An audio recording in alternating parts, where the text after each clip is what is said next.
बहुत समय पहले की बात है। श्रावस्ती नगर में कीसा गौतमी नाम की एक गरीब स्त्री रहती थी। उसका एकमात्र पुत्र था, जिससे वो बहुत प्रेम करती थी।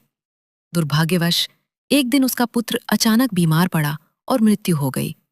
कीसा गौतमी अपने बेटे की मृत्यु को स्वीकार नहीं कर पाई।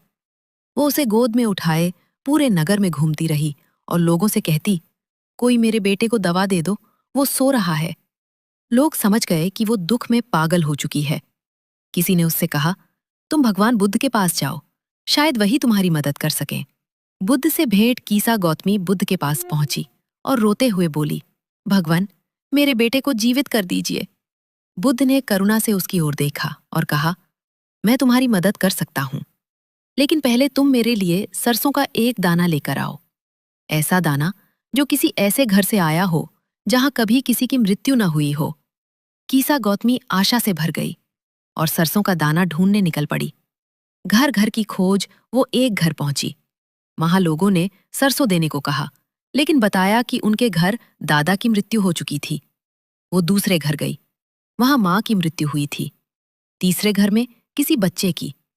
ऐसा एक भी घर नहीं मिला जहां मृत्यु का दुख ना पहुंचा हो।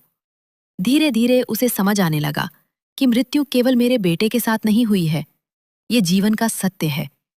बोध और स्वीकार शाम होते होते उसका भ्रम टूट चुका था। वो बुद्ध के पास लौटी, खाली हाथ और शांत मन से।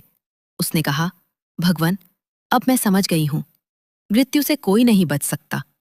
बुद्ध ने कहा, गौतमी, जिसने जन्म लिया है उसकी मृत्यु निश्चित है। दुख आसक्ति से जन्म लेता है। सत्य को स्वीकार करने से ही शांति मिलती है। कीसा गौतमी ने अपने बेटे का अंतिम संस्कार किया और बाद में बुद्ध की शिष्या बन गई। उसने ज्ञान और करुणा के मार्ग पर चलकर निर्वाण की ओर कदम बढ़ाए।